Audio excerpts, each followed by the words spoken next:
Bueno, entonces cuando nosotros analizamos el valor del tipo de cambio en el mercado, nos encontramos con que entre nosotros, usuarios finales de las monedas, y quien crea las monedas, que en este caso son los bancos centrales de los países, hay intermediarios. Estos intermediarios son bancos o casas de cambio. ¿Quién las regula? Por lo general las regulan los bancos centrales. En el caso de México, los regula una comisión de cambios integrada por funcionarios de la Secretaría de Hacienda y Crédito Público y del Banco de México. Ahora, aquí es donde viene la cuestión. El tipo de cambio puede determinarse de dos formas, que es lo que pregunta Víctor. La primera forma es mediante procesos de oferta y demanda.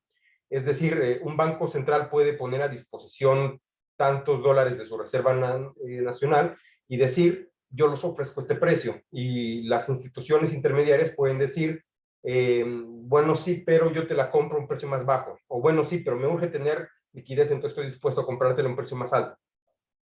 Ahora, hagan de cuenta que este sistema de interacciones financieras funciona no solamente dentro del contexto de un país, sino funciona dentro del mundo.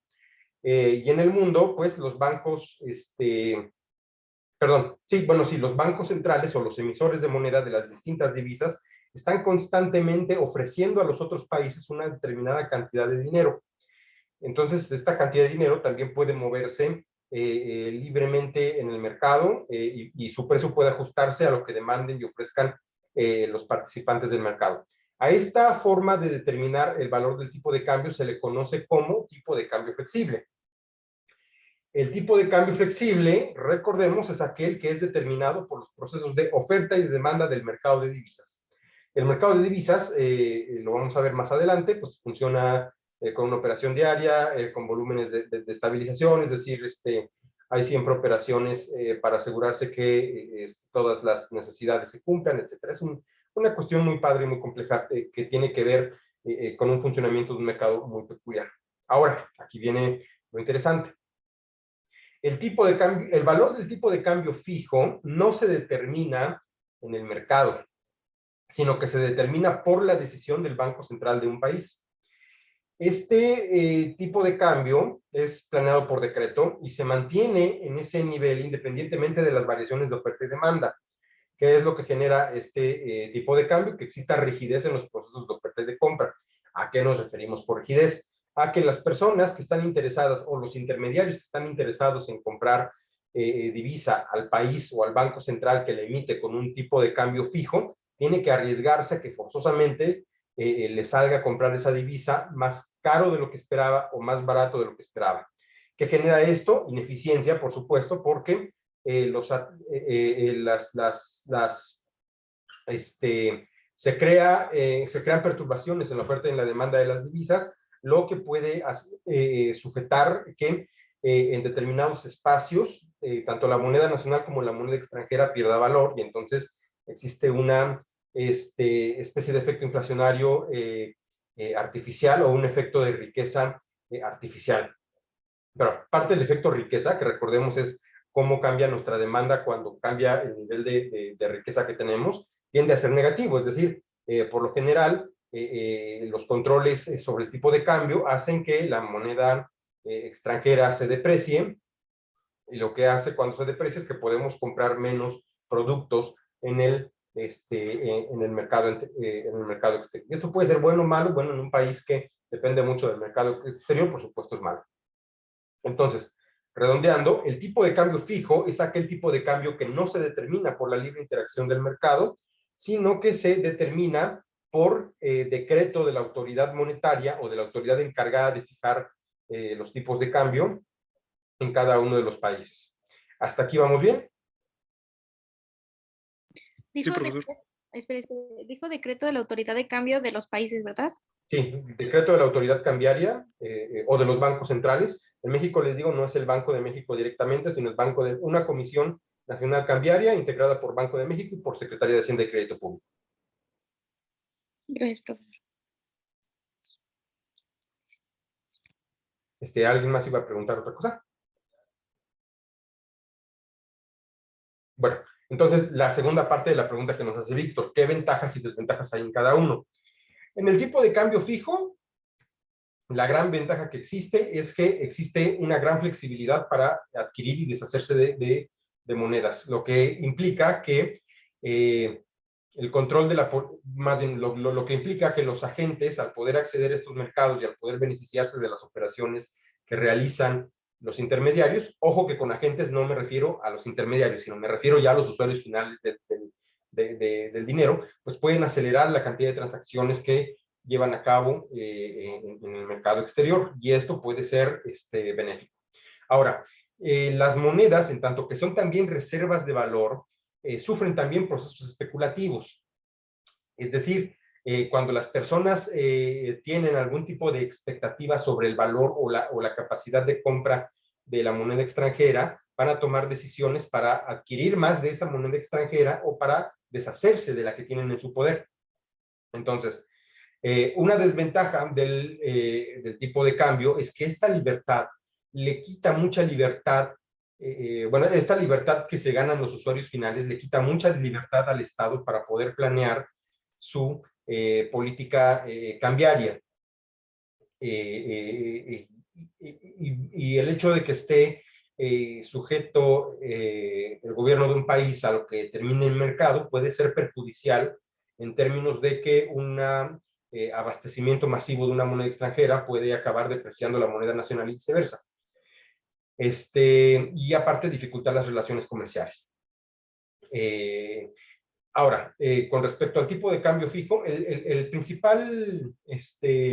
principal ventaja del tipo de cambio fijo es que, como la autoridad determina cuál es su valor, se pueden prevenir las devaluaciones o las depreciaciones de la moneda nacional. Y si se evitan las depreciaciones de la moneda nacional, entonces también se evitan procesos como inflación, encarecimiento de la calidad de vida, e incluso se fomentan las exportaciones.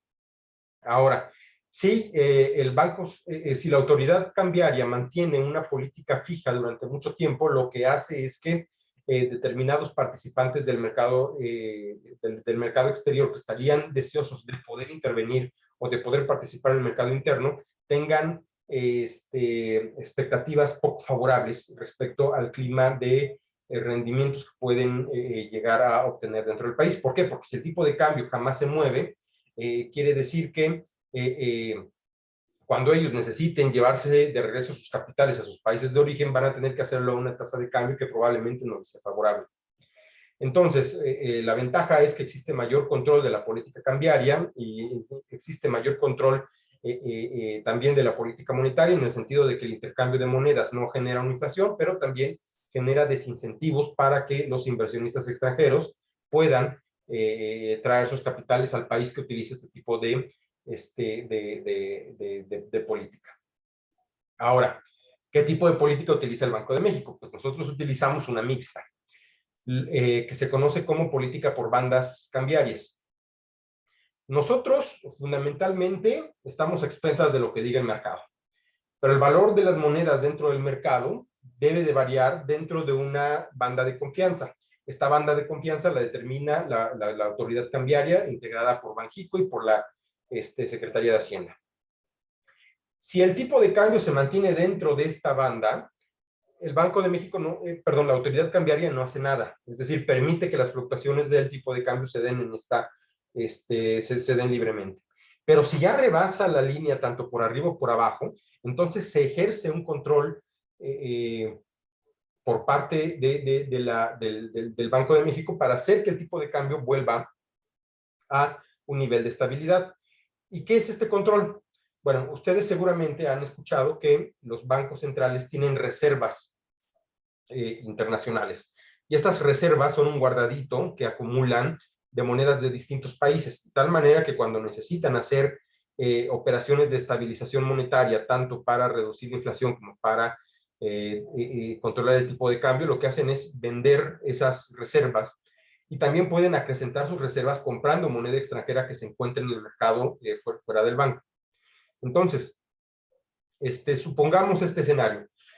Durante varios meses, el tipo de cambio del peso frente al dólar oscila dentro de la banda, pero ¡pum!, ocurre una emergencia o una catástrofe económica en algún lado. No sé, alguien se roba tantos barriles de petróleo de una gran productora estadounidense, o estalla una enfermedad, una pandemia de alcance global por un virus que encontraron en sopa de murciélago.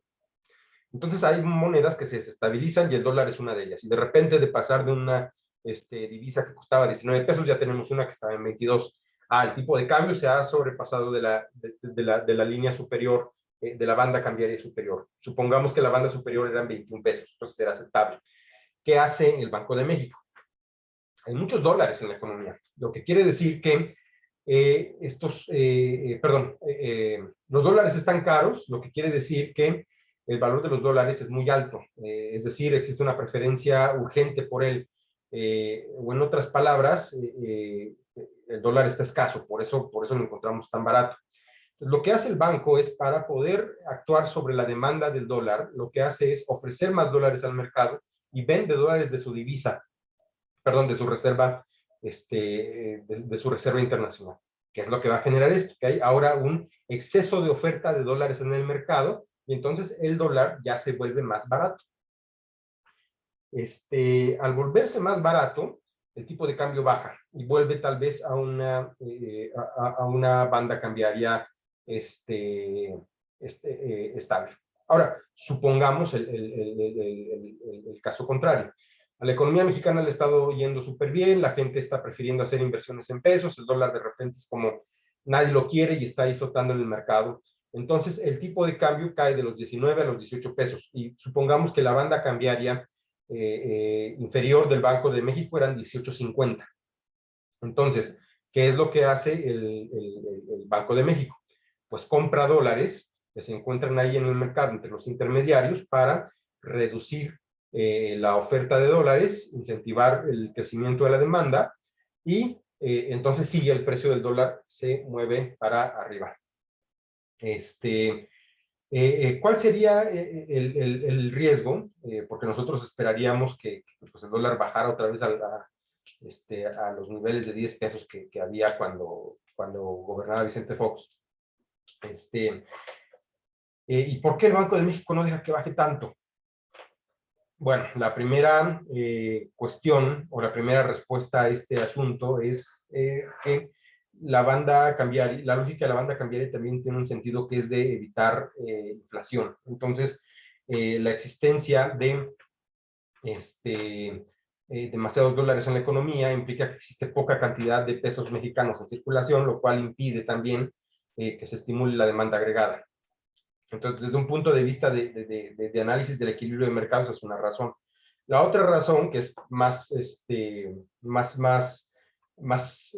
que nos preocupa más analizar a los economistas, es que el tipo de cambio sirve también para hacer inversiones. Y estas inversiones, como lo dice el modelo Mundell-Fleming, están motivadas por una tasa de interés. Entonces, la tasa de interés que los inversionistas financieros están esperando encontrar en los países donde quieren invertir tiene que ser más alta que la tasa de interés de sus países. Entonces, si ellos de repente inundan el país destino con una cantidad tremenda de billetes, lo que van a hacer es que la tasa de interés de ese país por lo general decrezca. Entonces las inversiones valuadas en su moneda nacional ya no va a ser tan atractiva. Por lo general casi siempre son inversiones valuadas en dólares. Entonces siempre hay una presión constante por mantener alto el tipo de cambio para evitar que esas inversiones valuadas en moneda extranjera, en este caso los dólares, pierdan valor de rendimiento. Y además, no solo se considera, o no solo los inversionistas extranjeros consideran la tasa de interés, sino que también consideran la tasa de inflación. Entonces, hagan de cuenta, bueno, de hecho, esta es una pequeña lección de finanzas, pero cuando ustedes invierten en cualquier instrumento, les van a ofrecer siempre una tasa de interés nominal. Por ejemplo, ahorita los CETES, por ejemplo, a un mes están en 4% de interés. Pero al final de ese mes, el rendimiento real que ustedes reciben es igual a esa tasa de interés que les prometieron menos la inflación. Entonces, si la tasa de los CETES está a 4% y la tasa de inflación está a 3%, el rendimiento neto o la ganancia real es de 1% del dinero que invirtieron hace un mes. Entonces, por eso también los inversionistas extranjeros toman muy en cuenta la tasa de inflación. Entonces, hacen una especie de cálculo que es como una suma de cuánto estimamos que haya de inflación, más cuánto queremos obtener de ganancia para poder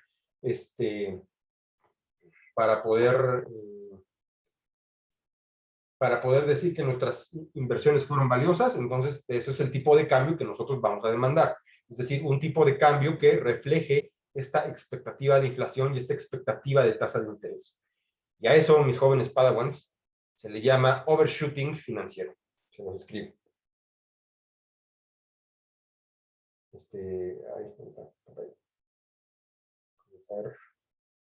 se me perdió otra vez. Caray, ¿dónde estás? Aquí está.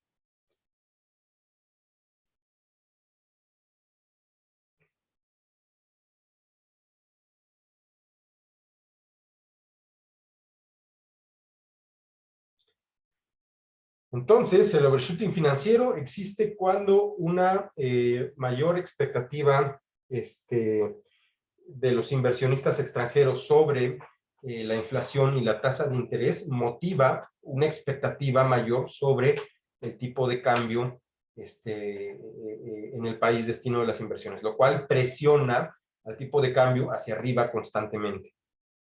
O dicho en palabras más mundanas, el inversionista estadounidense que quiere hacer negocios en México espera que su tasa de interés sea mayor, primero a la tasa de interés que existe en su país y luego a la expectativa de inflación que hay en México. Entonces, digamos, la tasa de interés extranjera tiene que ser mayor que la tasa de interés nacional, y con nacional nos referimos al país de origen, más la inflación esperada del país extranjero. Entonces, esto es el overshooting, el overshooting financiero. Ahora, ¿esto cómo se ve reflejado en tipo de cambio? Si yo tengo un tipo de cambio de 20, de 20 pesos por dólar,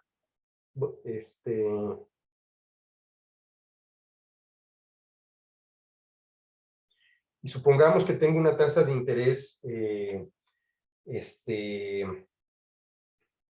bueno, más fácil. Vamos a hacerlo con dólares y euros, que se aprecia un poco más. Entonces, yo tengo una tasa, perdón, un tipo de cambio de, supongamos, $2 por euro. Soy un inversionista estadounidense. Ahora, en Estados Unidos, tengo una tasa de interés que es igual al 50% anual. Entonces, si yo me quedo aquí en Estados Unidos y me espero un año, al cabo de ese tiempo, mis $2 se van a convertir en 3. Mi ganancia fue de $1 más los $2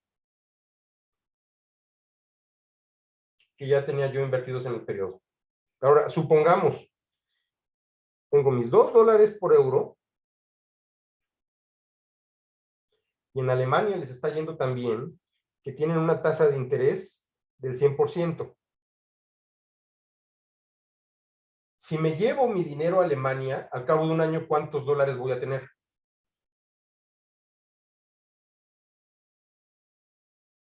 O sea, montones. $4, profesor. $4, exactamente.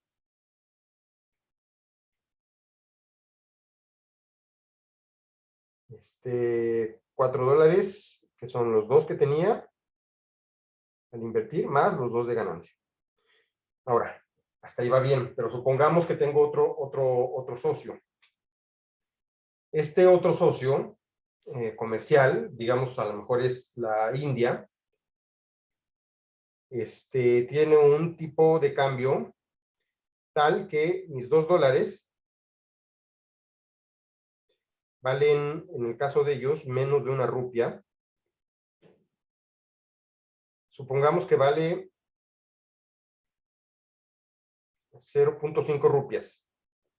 Pues la moneda de la India está depreciada con respecto al dólar. Entonces, estos $2 automáticamente ya se convierten en $4. O sea, no es que se conviertan en $4. Yo a lo mejor llevo mis 2 billetes de dólar a cambiar a una casa de cambio y perdón, yo llevo un billete de 1 rupia a una casa de cambio y me entregan $4, pero la cuestión es esta. Lo que quiero que vean no es como la equivalencia en billetitos, sino más bien que como la moneda de la India está depreciada, vale 0.5 rupias, perdón, 0.5 rupias vale $2, es decir, 0.5 rupias es igual a 1 euro. Entonces, el poder de compra de $2 es mayor en la India que en Europa. ¿Se entiende esto?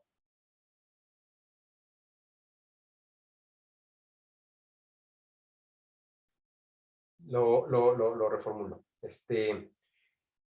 Yo tengo $2 y los llevo a Europa. En Europa, 1 euro vale $2. Entonces, mi poder de compra es de $2. Pero yo llevo mis $2 a la India, donde esos $2, perdón, donde cada rupia vale, bueno, perdón, sí, o sea, esos $2 los podría cambiar yo por 0.5 rupias. Entonces, si yo tengo una rupia entera, lo que tengo es el poder adquisitivo del doble de sus dólares, de $4, no necesariamente esa cantidad de $2. Es decir, en la India puedo comprar el doble de las cosas que podría comprar en Europa. Entonces, quedémonos con eso. Allá en los mercados donde las monedas están más depreciadas, y si mi moneda está apreciada en función de la otra, yo tengo más poder adquisitivo como extranjero. Entonces, en este caso, si tengo que decidir entre Europa y la India, sin considerar la tasa de interés, lo primero que yo veo es el tipo de cambio y aprecio el tipo de cambio de la India está más devaluado que el de la Unión Europea. Entonces, de entrada me voy a hacer negocios a la India. Ahora, si en la India la tasa de interés es igual a el 100%, pero yo observo que su inflación esperada es del 130%, y en Europa a lo mejor la inflación esperada era del 80%, ¿a dónde me voy a invertir? ¿A Europa? Europa. Sí, de entrada a Europa. ¿Y por qué? Pues precisamente porque la tasa de interés en ambos casos es igual, pero la expectativa de inflación también es alta, es diferente, es menor en Europa. Ahora, al cabo de un año, las 4 rupias a una tasa de interés del 100%, bueno, perdón, los $4 a una tasa del 100% serían $8.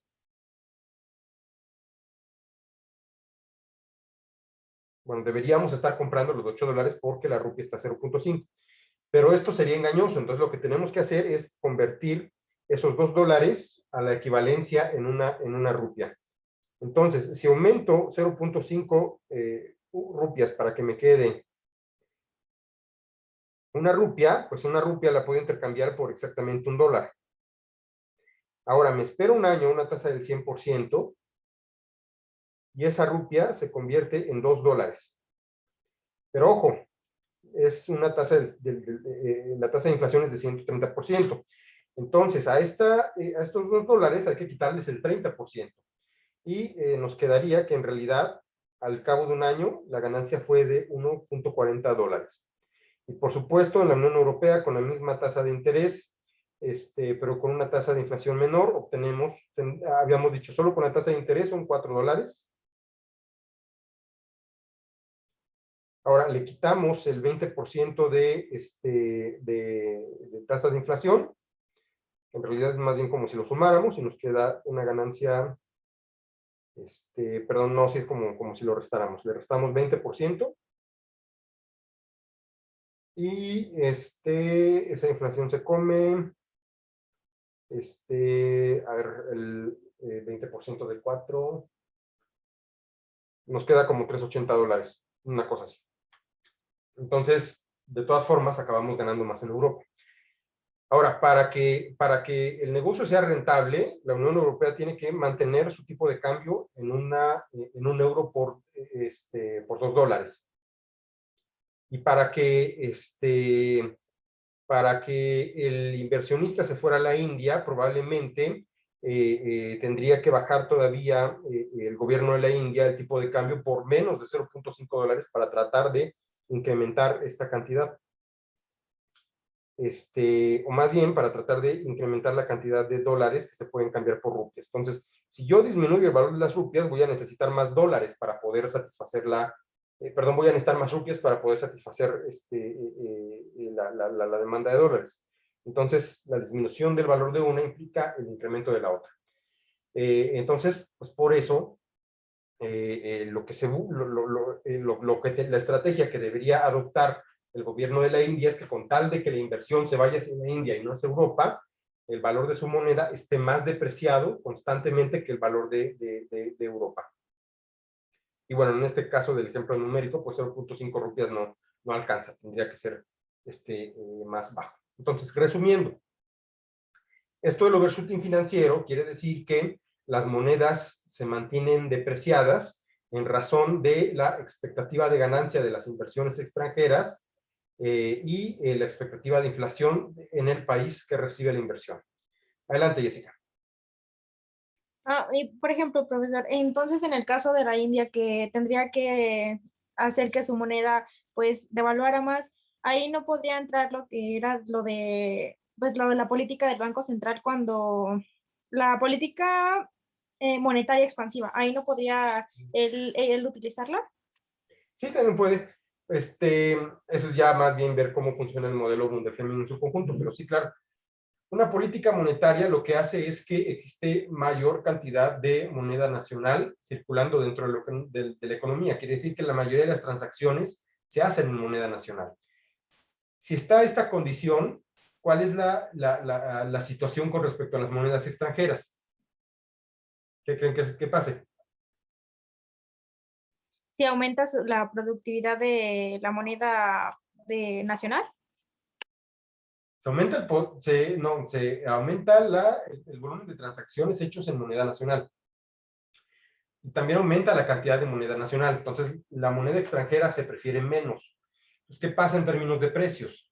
La moneda nacional sufre un proceso inflacionario, pierde valor de compra en el mercado interno y también en el mercado externo, y la moneda extranjera adquiere poder adquisitivo tanto dentro como fuera del mercado.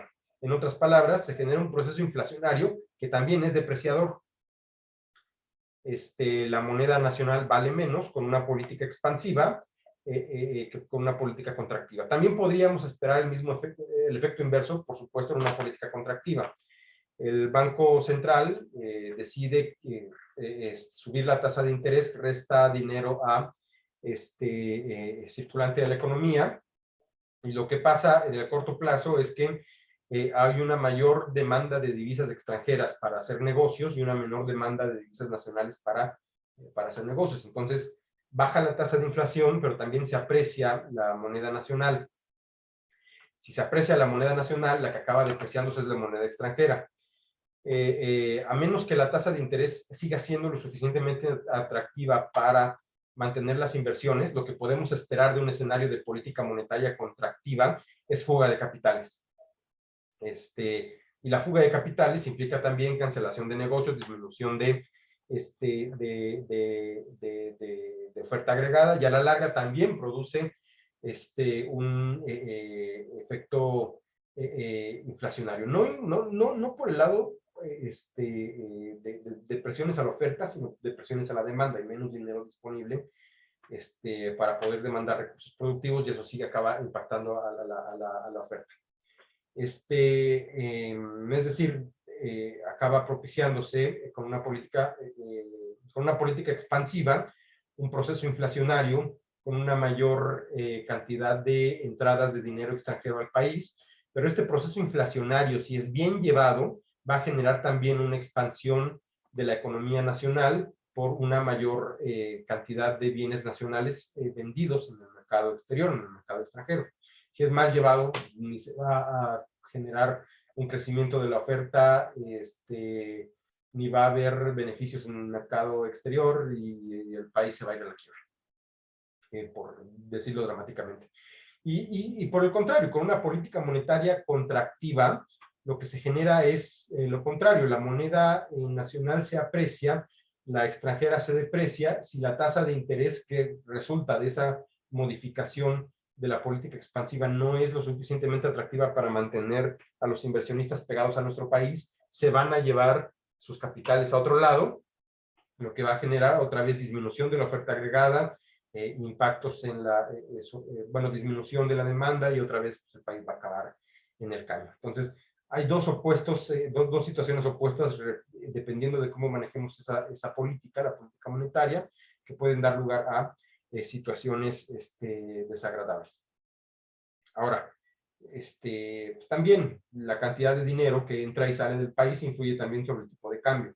En general, si existe mayor divisa extranjera, hay presiones para que el tipo de cambio para que el tipo de cambio suba. Si hay menor moneda extranjera, para que el tipo de cambio baje. Para cuáles son las implicaciones de un tipo de cambio alto y un tipo de cambio bajo, o de un tipo de cambio apreciado y un tipo de cambio depreciado, las siguientes. Si la moneda se deprecia, si el peso se deprecia frente al dólar, nuestros productos van a ser más baratos que los de Estados Unidos, por ejemplo. Entonces, cuando nosotros llevamos a vender nuestros aguacates producidos en Michoacán al mercado externo con un peso depreciado, y Estados Unidos lleva sus aguacates producidos en California con su moneda apreciada, ¿a quién creen que los otros países le van a comprar más aguacate? Estados Unidos. No, porque el nuestro es más barato. Ajá. Nuestra moneda está depreciada con respecto al dólar. Entonces, el nivel de precios del aguacate va a ser menor que el nivel de precios del el nivel de precios del aguacate mexicano va a ser menor al nivel de precios del aguacate estadounidense. Entonces, cuando los dos se enfrenten en el mercado extranjero, los otros demandantes, por lo general, van a preferir siempre el precio más bajo, que es el precio ofrecido por México. Ahora, bueno, ya hay otras implicaciones que van un poquito más allá de eso, que vamos a ver también más adelante, pero en esencia, así es como se toman decisiones de compra en el mercado exterior. Ahora, si yo fuera, perdón, si la situación fuera al revés y el precio del dólar estuviera depreciado con respecto al peso y el peso estuviera apreciado, entonces así a quien prefieren comprarles a los Estados Unidos y no a México, porque el aguacate mexicano saldría muy caro, entonces los extranjeros prefieren con el precio con el precio de los aguacates estadounidenses. Ahora, ventajas de que la moneda esté apreciada. Es que si comparamos el aguacate que se vende en México, que es caro porque la moneda está apreciada, y el dólar está depreciado y el aguacate estadounidense se vende barato, entonces incluso a los mexicanos nos conviene importar, es decir, comprar de Estados Unidos y traer aguacate de Estados Unidos y consumirlo aquí, por encima del aguacate nacional. Eso eventualmente puede dar lugar a un problema ya también de carácter de economía interno, pero en general también ofrece la oportunidad de que el consumidor nacional recupere parte del bienestar que ha perdido por un proceso de crecimiento de los precios en el mercado interno. Adelante, José. Era una pequeña duda sobre lo de hace rato de las bandas de confianza. Nada más me surgió de, ¿cada cuánto se actualizan, profesor? Buena pregunta, no tengo la respuesta ahorita, pero te la voy a investigar. Pero, o sea, bueno, más allá del dato de texto, ¿es así como que cada determinado tiempo o es volátil? No, sí hay, bueno, sí debe haber un acondicionamiento que refleje las condiciones del mercado y que refleje también, esto es muy importante y lo vamos a ver también más adelante, que refleje la expectativa de inflación de México. Es que también hay un temor, lo vamos a ver con una lectura, bueno, esta lectura sí les recomiendo que la hagan, está en el programa y va a ser justamente, la vamos a recuperar cuando hablemos de política industrial. que es los efectos del tipo de cambio y, bueno, es que no me acuerdo tampoco del título del lector ahorita, pero ahorita mismo se las, la recuerdo. A ver, me molesta tanto cuando el Zoom invade toda mi pantalla. Permítame.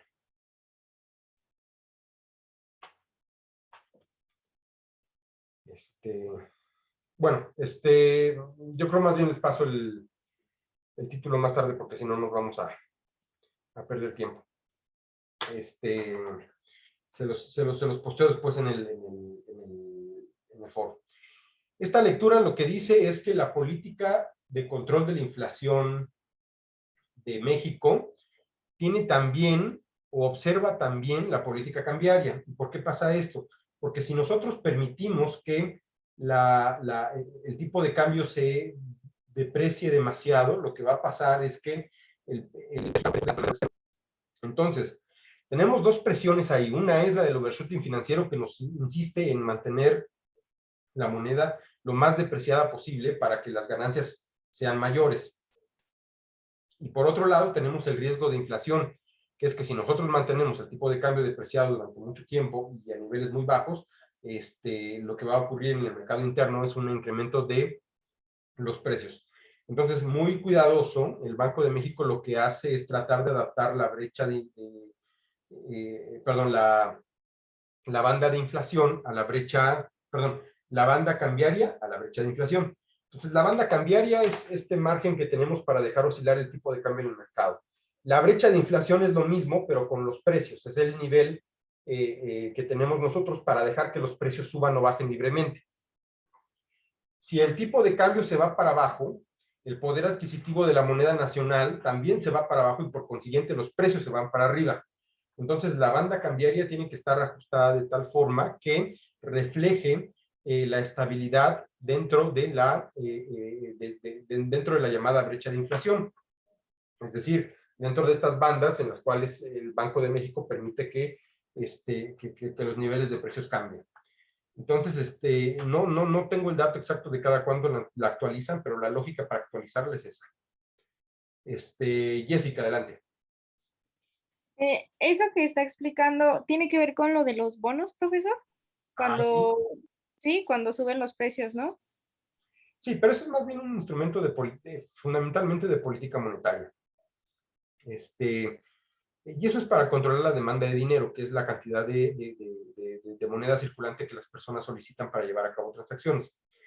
¿Cómo funcionan los bonos? Creo que ya lo habíamos comentado antes, pero la mecánica es así. El gobierno necesita dinero para financiarse, para llevar a cabo operaciones, pagar salarios, financiar programas, etc. Puede recaudar dinero por parte de los impuestos o puede también pedirle prestado al público una determinada cantidad de dinero para que, pues para financiarse. Pero como ocurre en todo préstamo, si yo te voy a prestar, pues te voy a exigir que me pagues lo que te presté y aparte una tasa de interés. Entonces, lo que hace el gobierno es decir, bueno, tú público me prestas y yo te ofrezco una tasa de interés. Ahora, muy inteligentemente el gobierno también ha descubierto que puede utilizar esta deuda para controlar la cantidad de dinero que hay en la economía y utilizarla como herramienta de política monetaria. Si el gobierno observa que hay riesgo de inflación porque hay mucho dinero circulando en la economía, lo que va a hacer es, te ofrezco una tasa alta de interés ahorrador. Tú préstame dinero y yo te lo voy a devolver con una tasa altísima. Entonces, el ahorrador lo que va a hacer es, se va a deshacer de dinero líquido y lo va a cambiar por bonos.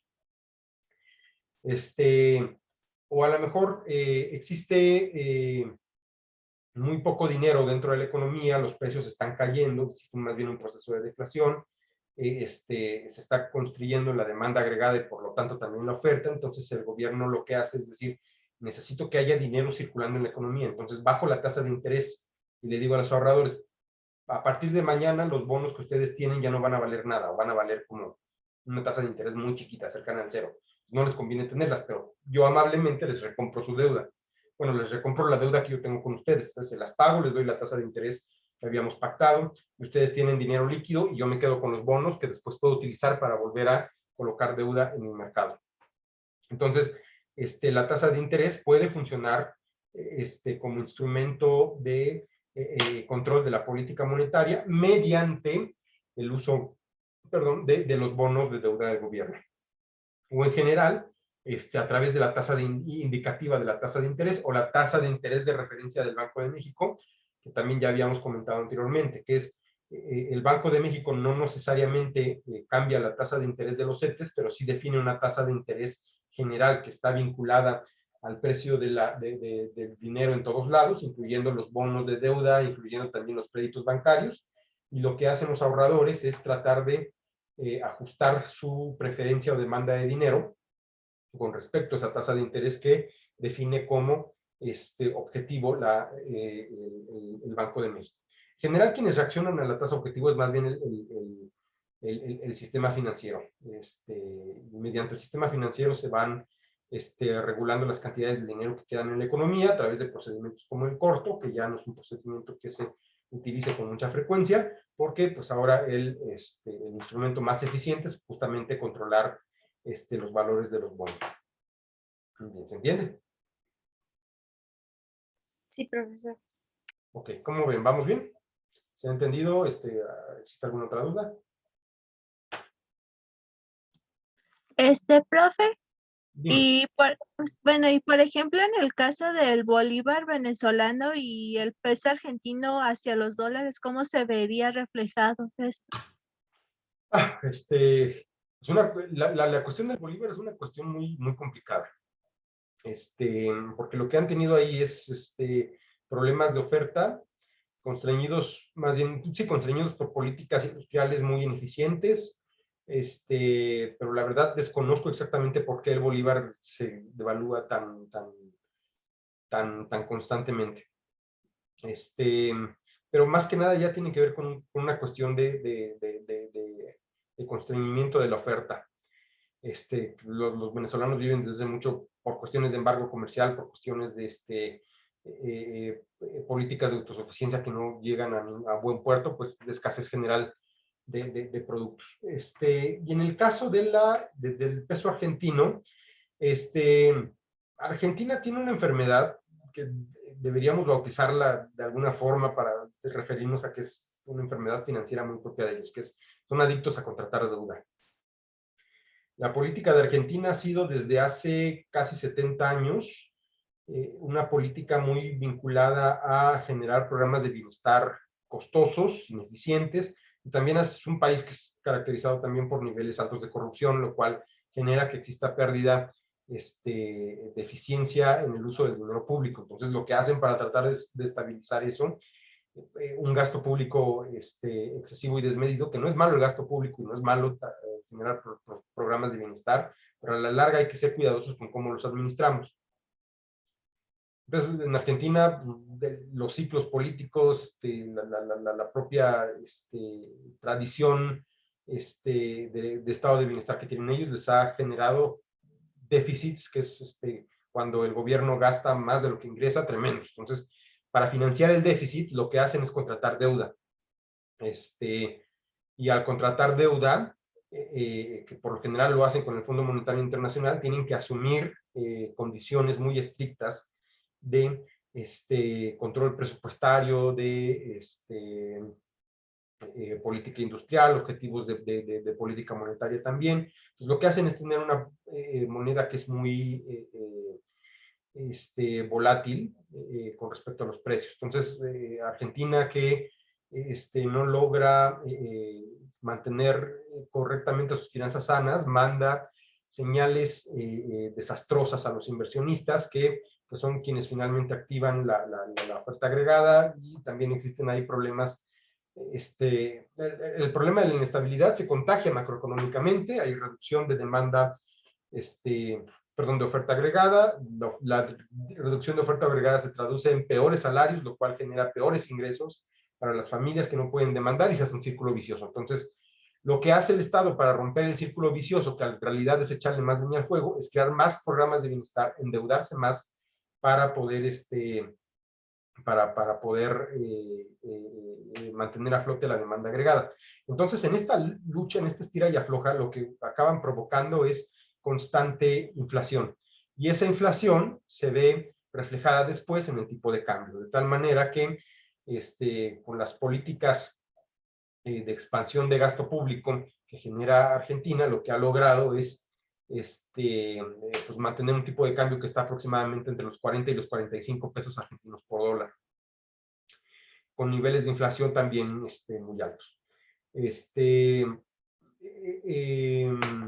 Los planes de estabilidad que les ha recetado el Fondo Monetario Internacional y el Banco Mundial los argentinos, pero particularmente el FMI, durante los últimos 30 años han logrado que la inflación no se dispare demasiado.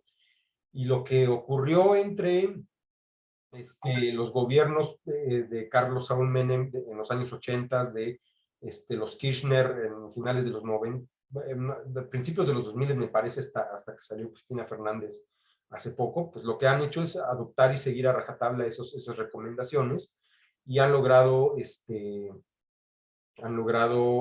frenar de alguna manera el crecimiento inflacionario. Ya las últimas dos administraciones, que son las de Macri y la de Fernández, bueno, Macri todavía fue un presidente muy conservador económicamente, entonces todavía también implementó una política tanto fiscal como sobre todo fiscal, para tratar de reducir el déficit y no contratar deuda. Pero bueno, haría falta ver si el gobierno de Fernández, que es de una pues ruta política contraria a la de Macri, ha mantenido esas políticas o las ha modificado. Entonces, por ahí va la cuestión del tipo de cambio y de la inflación en Venezuela y Argentina.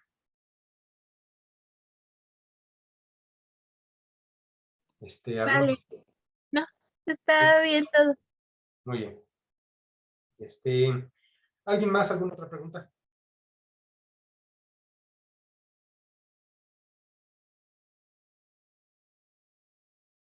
Yo sí tengo otra pregunta, profesor. Adelante.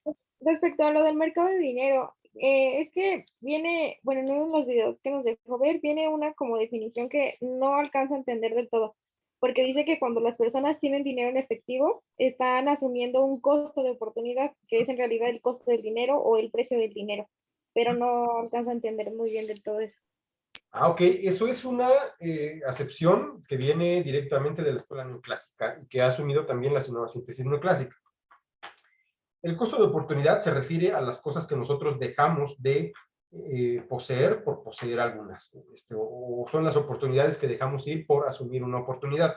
En este caso, si yo tengo, bueno, recordemos, el dinero tiene un precio, aunque no lo parezca, aunque no lo asumamos, y ese precio es la tasa de interés. ¿Qué es la tasa de interés? Es la ganancia que nosotros podríamos obtener por prestar ese dinero. Visto desde el punto de vista neoclásico, así funciona ese costo de oportunidad. El costo de oportunidad que yo asumo por tener ese dinero en efectivo en mi mano, contante y sonante, es que no voy a tener acceso a esa ganancia que me daría obtener una tasa de interés por yo prestársela a alguien. Y a su vez, el costo de oportunidad que yo asumo cuando meto mi dinero al banco, que lo que va a hacer el banco en realidad es prestárselo a alguien más a nombre mío, es que voy a tener ganancia, voy a tener acceso a esa tasa de interés, pero no voy a tener dinero suficiente para gastar y comprar satisfactores. Entonces, a lo que se refiere la teoría neoclásica, cuando nos habla de este costo de oportunidad que ocurre en el mercado de dinero, es justamente eso. Por un lado, tener dinero para poder consumir y por otro lado, no tener dinero para poder tener ganancias.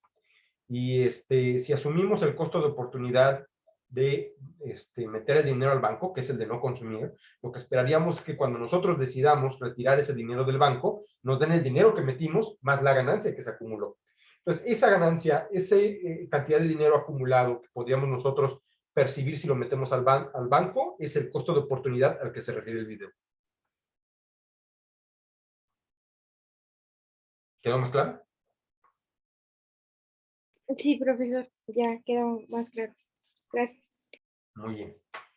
¿Alguna otra pregunta?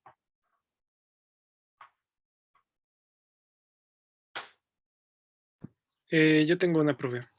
Adelante. Con respecto al modelo Mundell-Fleming, Ujú. en resumen, simplemente se trata de como agregar la balanza de pagos al modelo ISLM, o se trata de agregar algo más con respecto al modelo. No, solamente se agrega la balanza de pagos. Ojo, que la balanza de pagos es un poco más complicada de manejar por una cuestión. Si yo quiero hacer cambios al modelo ISLM, ya sé que tengo dos vías, mediante una política fiscal o mediante una política monetaria. Si estas dos políticas son de carácter expansivo, lo que voy a hacer es que hay más dinero en la economía. ¿Por qué? Porque una fiscal expansiva implica más gasto y porque una monetaria expansiva implica más cantidad de liquidez. Entonces, si me voy por la vía de la política monetaria, yo sé que la tasa de interés va a bajar. Se va a reducir también, va a aumentar el consumo y por lo tanto en el largo plazo va a aumentar los precios. Si yo me voy por la política fiscal, lo que hago es mayor transferencias, mayores programas públicos y también la cantidad de oferta agregada sube. Lo que va a generar que eventualmente también en el largo plazo haya mayor nivel de precios, se genera inflación. Es decir, moverlas ambas en el mismo sentido durante mucho tiempo es perjudicial, pero si puedo jugar con una y otra, puedo alcanzar nuevos niveles de equilibrio. Por ejemplo, me arriesgo con una política fiscal expansiva. Ya cuando veo que los precios están subiendo, lo que hago es pues tratar de equilibrarla a lo mejor con una política monetaria contractiva. O expansiva, pero en menor medida que la fiscal original.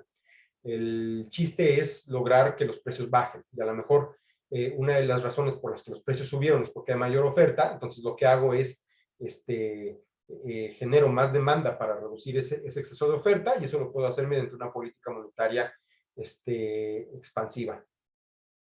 Pero bueno, la dejo hasta que esa demanda agregada creada por la política fiscal, esa oferta se iguale con la demanda, se estabilice. Pero si yo tengo la balanza de pagos, ya no solamente estoy jugando con una sola variable, es decir, si juego con la IS, estoy jugando con gasto público. Si juego con la LM, estoy jugando con demanda de dinero y también con oferta de dinero. Pero si juego con la balanza de pagos, estoy jugando primero con la balanza comercial o con la cuenta corriente, que es la cantidad de importaciones y exportaciones, y luego también con la cuenta de capitales, que es la cantidad de dinero que entra y sale mediante las inversiones. Entonces, si yo dependo solamente de la cuenta corriente, lo que tendría la balanza de pagos, pues es una línea completamente horizontal, y si fuera de la cuenta de capitales, tendría una línea completamente vertical. Entonces, si es una u otra, quiere decir que las variaciones de la balanza de pagos toman en cuenta solamente uno de los dos aspectos. Es decir, si yo tuviera una línea, si mi balanza de pagos en el modelo Mundell-Fleming fuera una línea completamente vertical, yo sé que todo el peso de la balanza comercial está cayendo en las inversiones. Por lo tanto, lo único que me interesa ver cómo se mueve son las inversiones. Pero eso implicaría que yo no estoy comerciando bienes y servicios con el resto del mundo. Y viceversa, si fuera una línea completamente horizontal, quiere decir que yo lo estoy jugando solamente con la balanza comercial, comprando y vendiendo mercancías, pero no estoy admitiendo inversiones del exterior. Y de lo que se trata más bien es de reconocer que en todo momento dentro del modelo Mundell-Fleming de la balanza comercial, perdón, de la balanza de pagos, estoy jugando con las dos variables, con balanza comercial y con cuenta de capitales. De tal manera que cuando ocurre una modificación en la cuenta de capitales, se genera el efecto contrario en la cuenta corriente. Y estar jugando para ajustar esos cambios es un poco más complicado. Por ejemplo, supongamos que trato de influir sobre la balanza de pagos mediante una política cambiaria expansiva. Perdón, deficitaria. Entonces, lo que hago es que se deprecia mi moneda nacional. ¿Qué es lo que va a pasar con mi balanza de pagos? Perdón, con mi balanza comercial, que se estimulan las exportaciones. Pero ¿qué va a pasar también con mi cuenta de capital? Que a lo mejor esa estimulación de las exportaciones implica también un crecimiento de la oferta agregada. La oferta agregada implica un incremento de precios, y esos incrementos de precios implica mayor inflación y menor rendimiento de la tasa de interés. Pues lo que van a hacer mis inversionistas es, pues estoy viendo que existe un proceso inflacionario, lo que hago es sacar mis capitales y llevármelos a otro país. Caso contrario, ¿qué pasa si esa política fiscal de depreciación estimula más bien a los inversionistas extranjeros, porque ven que un mayor nivel una depreciación de la moneda nacional, en realidad lo que está haciendo es valorizar sus inversiones? Entonces, crece la cuenta de capital, pero lo que hace es que exista tanta disponibilidad de valores extranjeros, que en realidad lo que acaba pasando después en el mediano plazo es que la moneda se aprecia. La moneda nacional se aprecia porque la extranjera se depreció. Entonces el país va a acabar convirtiéndose en un importador de productos. Entonces, digamos, aumentó la cuenta de capitales, pero disminuyó la balanza de pagos. Entonces, el modelo Mundell-Fleming en realidad es complementar el modelo ISL con un tercer marco de política, que es la política cambiaria, y que los cambios producidos se pueden visualizar a través de la balanza de pagos. Y al final sí es una expresión más compleja de las posibilidades de la política económica, porque también la política cambiaria acaba teniendo un efecto primero sobre el nivel de oferta y de demanda agregada, y después también sobre el nivel de precios. Así que dense cuenta que la tarea que tienen los gobiernos para mantener un entorno macroeconómico estable pasa en realidad por muchos retos. Y el primer reto es el control del mercado interno a través de la oferta y la demanda agregada, que puede ser estimulada, asimilada o ¿cómo decirlo?, controlada a través de las variables esenciales de la curva IS y de la curva LM.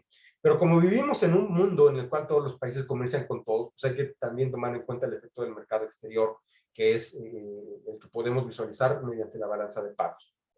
Ahora, esto es lo mágico del modelo, es que nosotros podemos controlar las sendas de expansión y de contracción de la economía adoptando una u otra política.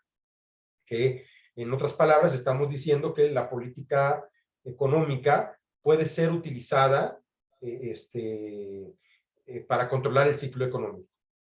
Es decir, supongamos que estamos en una economía cerrada donde solo aplica el modelo ISLM. Si yo durante un tiempo estoy registrando que mi economía que mi Producto Interno Bruto está creciendo mucho, pero que como resultado de ese crecimiento ya los precios están subiendo, pues lo que tengo que hacer yo es a lo mejor reducir el nivel de oferta. Entonces, para eso puedo aplicar una política fiscal contractiva, que es menos estímulos del gobierno, menos transferencias, y lo que hago es que se disuade tal vez la actividad productiva, y entonces el Producto Interno Bruto comienza a disminuir de una forma controlada, la inflación no crece y el nivel de bienestar en general se mantiene positivo. Podría pensar otro ejemplo. Si estoy viendo que mi Producto Interno Bruto se está yendo para abajo, tengo tasas de crecimiento negativas por mucho tiempo, a lo mejor puedo yo aplicar una política monetaria expansiva. Inyecto más dinero en la economía, la gente tiene dinero para gastar, crece la demanda agregada, y la demanda agregada jala la oferta, entonces hay más negocios que empiezan a producir, y después de un tiempo mi economía va subiendo.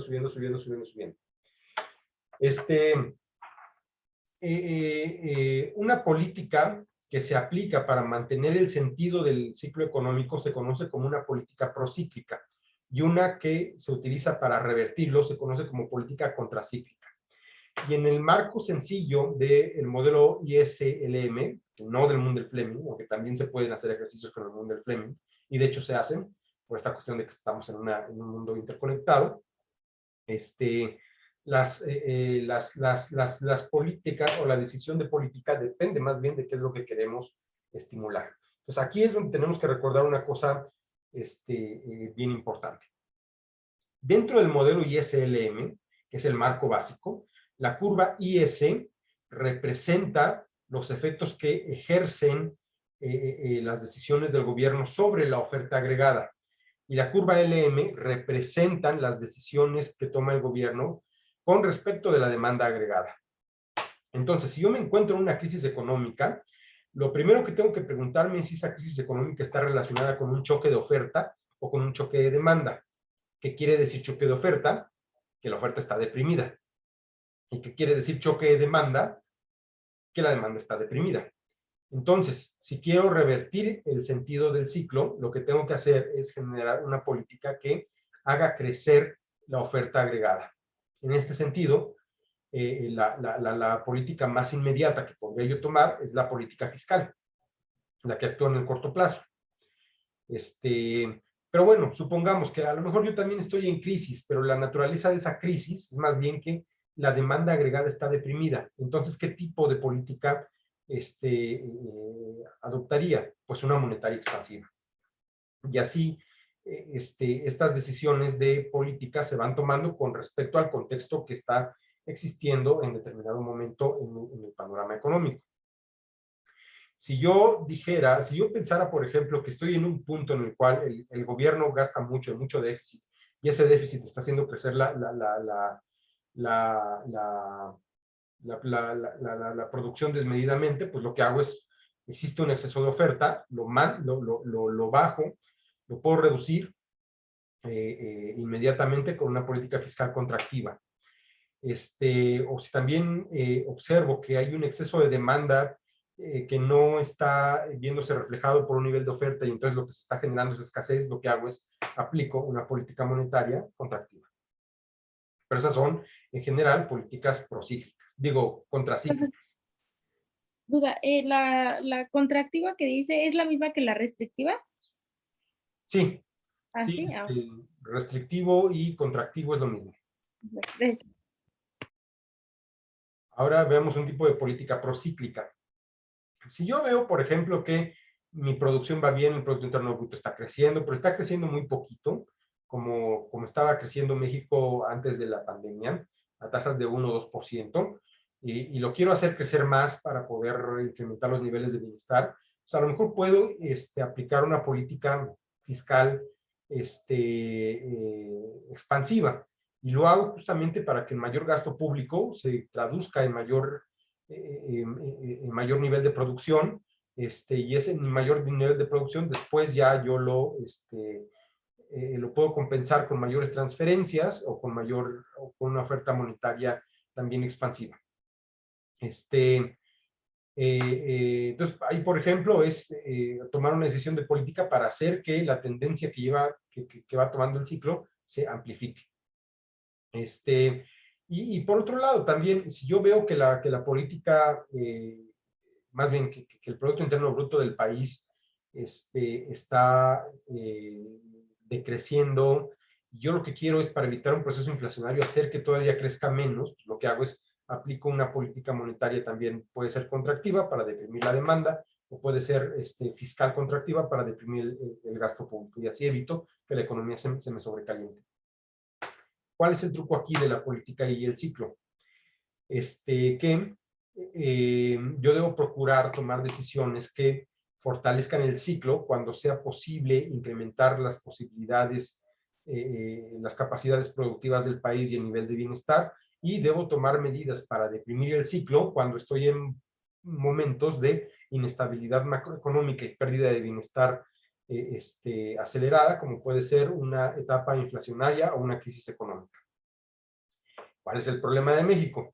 Que aquí, aunque tuvimos hasta antes de la crisis del COVID, algunos dirán que hasta antes de la 4T, capacidades para incrementar nuestra productividad potencial, lo que hicimos fue tomar decisiones políticas que mantenían el crecimiento económico deprimido y a raya. Y esto es más bien una preocupación más bien injustificada de que hacer que México creciera económicamente implicaba necesariamente una inflación.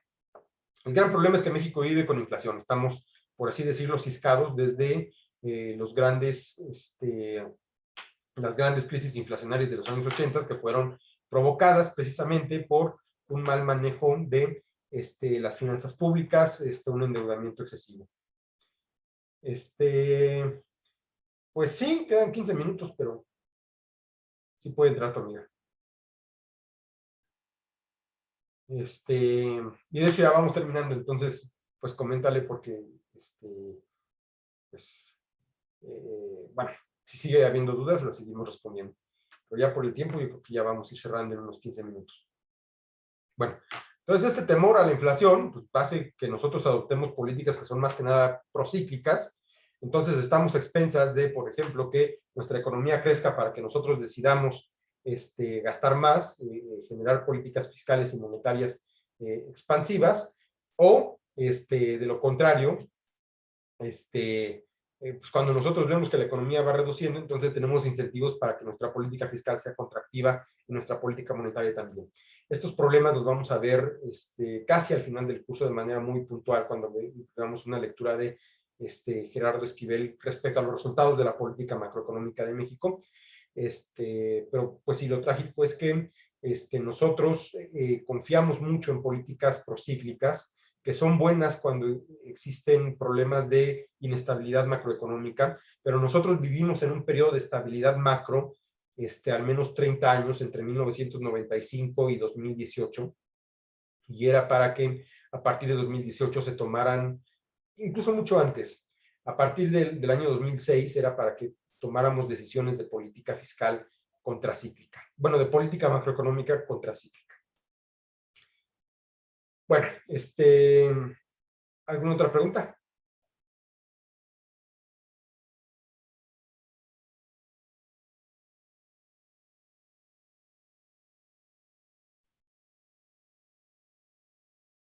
Bueno, entonces ya para cerrar solamente resumir bueno, recordarles a ustedes, ahora que estamos hablando de esta dinámica del ciclo económico, voy a compartir mi pantalla.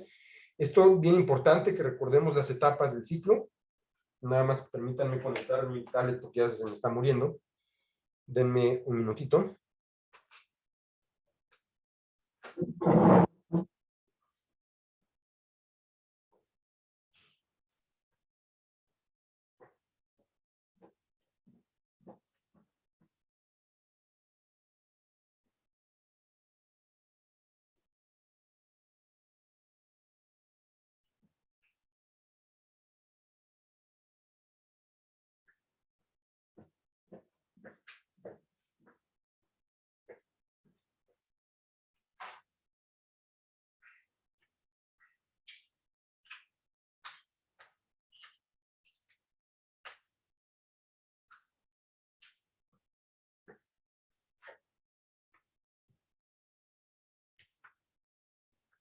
Listo.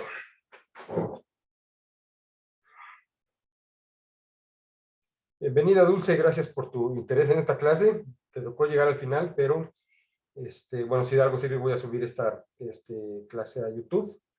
Entonces vas a poder revisitarla más tarde. Se las voy a dejar a los compañeros y ya ellos podrán compartírtela.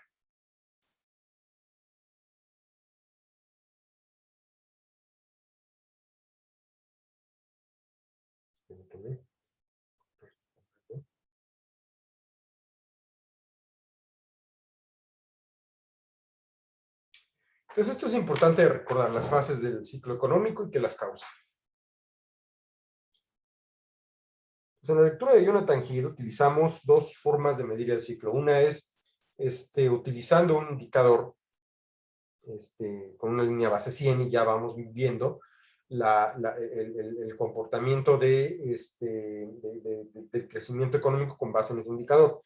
El otro es sencillamente utilizar la tasa de crecimiento que nos da una gráfica que es como de este tipo. Pero bueno, a nosotros nos gusta más trabajar con una gráfica que tenga esta apariencia. ¿Por qué? Porque nos permite tener una visión mucho más clara que esta versión de cómo es que se va comportando la economía a lo largo del tiempo. Ahora, tenemos entonces 4 fases del ciclo económico. La línea azul horizontal es lo que vamos a llamar tendencia ciclo. Y por encima, bueno, perdón, tendencia del ciclo. Y por encima de la tendencia tenemos fases de crecimiento y por debajo de la tendencia tenemos fases de decrecimiento económico. Entonces, de la tendencia hasta el punto de inflexión, que es el punto donde cambia el sentido de la curva, tenemos lo que se conoce como expansión.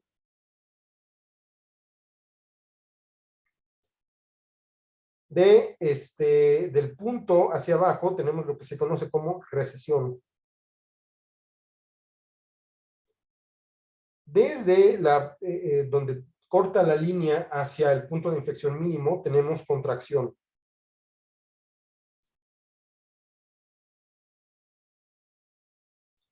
Y del punto de inflexión hacia arriba, tenemos, al menos hasta donde toca otra vez la línea base, tenemos recuperación. Normalmente las fases ascendentes están asociadas a un crecimiento de la oferta agregada. El modelo neoclásico y un poco también la síntesis neoclásica a veces asume que las sendas de expansión están asociadas, perdón. El modelo neoclásico asume que la oferta agregada va acompañada con cierto rezago de un crecimiento de la demanda agregada. Lo que quiere decir esto que se supone que se trabaja con la ley de Say, toda oferta genera su propia demanda. Entonces, yo por el hecho de llevar al mercado mis productos voy a encontrar a alguien que los quiera comprar. La síntesis, más bien los keynesianos y una cierta cantidad de investigadores de la nueva síntesis neoclásica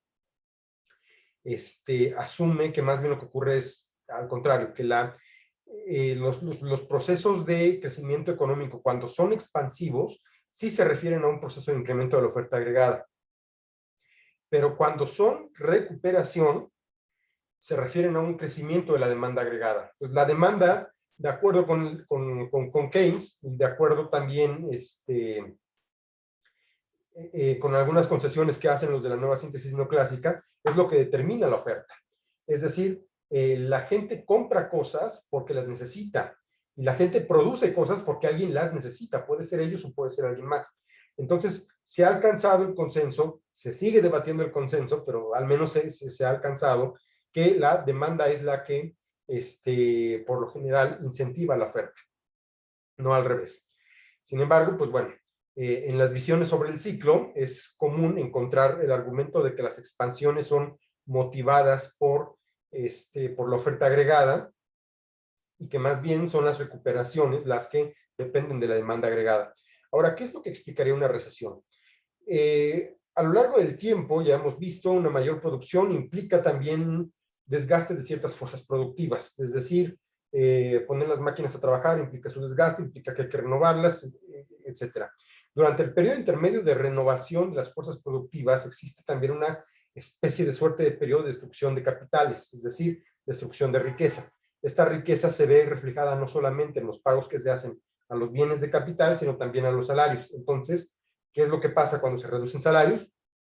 Que las familias o los consumidores en general pierden poder de compra. Ahora, la relación puede darse que o primero ocurre esta pérdida del poder adquisitivo de las familias, o primero ocurre el incremento de precios asociado a una mayor cantidad de producción. Podemos asumir la inflación, que es el incremento de precios, sin asumir el desgaste de las fuerzas productivas. Pueden ser ambas independientes. Pero cuando llega a presentarse una u otra, lo que ocurre es que de repente el nivel de precios es demasiado elevado como para poder encontrar una demanda solvente, es decir, una demanda capaz de absorber toda esa oferta.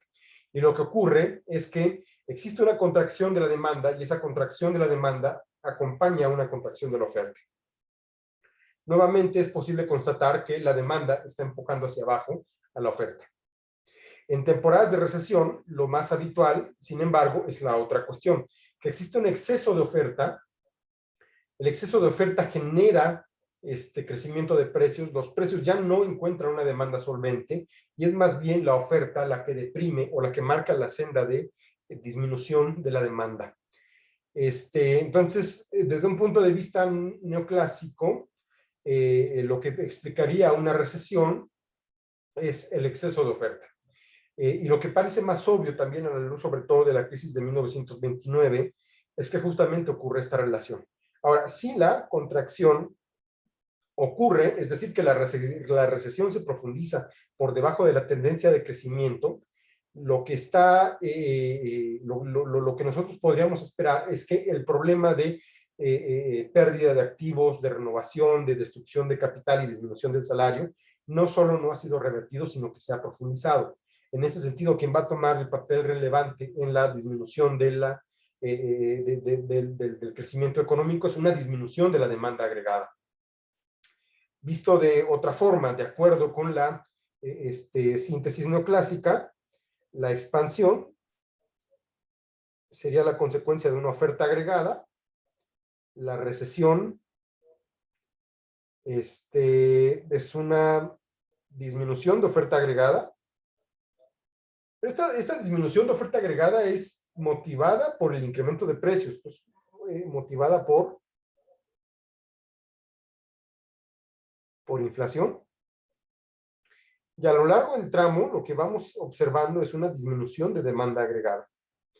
Ahora, la demanda agregada se profundiza, la disminución de la demanda agregada se profundiza durante la contracción y esto influye sobre también una profundización de la oferta agregada. Y a partir de la recuperación, lo que tenemos es primero un incremento de la demanda agregada que motiva al alza a la oferta agregada. Hasta que, bueno, nos encontramos otra vez en la fase de expansión, donde la oferta agregada comienza a despegarse poco a poco de la demanda agregada, hasta que llegamos al punto en el que la demanda ya no es solvente y otra vez estamos en proceso de recesión. Entonces, esta es, a grandes rasgos, la dinámica de funcionamiento del ciclo económico. ¿Alguna duda hasta aquí? No, profesor. Muy bien. ¿Seguros? ¿Ninguna otra duda? No, profesor, ninguno. Ok. Bueno, entonces la vamos a dejar hasta aquí. Yo estaba redactando una especie de resumen de toda esta unidad, pero ya no me alcanzó ya me dio tiempo de terminarlo. Me quedé solamente con la parte del repaso que yo quería hacer de modelo de oferta y demanda agregada. De todas formas, se los voy a compartir porque les va a ser de mucha utilidad para el examen parcial. Ya bien, bueno, espero que ya hayan visto, el examen ya está disponible para que le empiecen a contestar. Tienen hasta el día martes, tienen solo un intento, pero recuerden que pueden comenzar a contestarlo y detenerse en alguna parte, pueden revisarlo una vez que lo hayan terminado. Entonces, sean estratégicos con el examen. Pues ese material que les voy a dar les va a ayudar un poco. Lo demás está en las lecturas. Entonces también tienen de aquí al martes para que puedan revisar las lecturas. En algunas preguntas sí soy muy específico, como por ejemplo, ¿qué dice Valenzuela acerca de esto? O ¿qué dice Keynes acerca del otro? Eso ya lo podemos visitar en las lecturas de la Teoría General de Economía de Mercado o en la teoría de Jaime Rosa acerca del modelo keynesiano. Entonces, yo siento que el examen no está tan difícil, pero bueno, de todas formas tienen 5 días para resolverlo a partir de hoy y aprovechenlos muy bien. Bueno, si no hay nada más que agregar, aquí lo dejamos por hoy. Nos vemos el próximo viernes, tentativamente a las 4, pero si ustedes se ponen de acuerdo y me sugieren una hora más temprano, yo con gusto pongo la clase para esa hora. Dulce, pues te perdiste la mayor parte, pero si quieres estar el próximo viernes, estás cordialmente invitada. Bueno, muchas gracias y nos vemos la próxima semana. También recuerden, para el viernes próximo, espero sus minutas. Para esta sesión no es necesario hacer minuta. Gracias, profesor. Buen día. No hay de qué. Buena tarde. Gracias, profe, que tenga linda tarde. Igualmente, buenas tardes.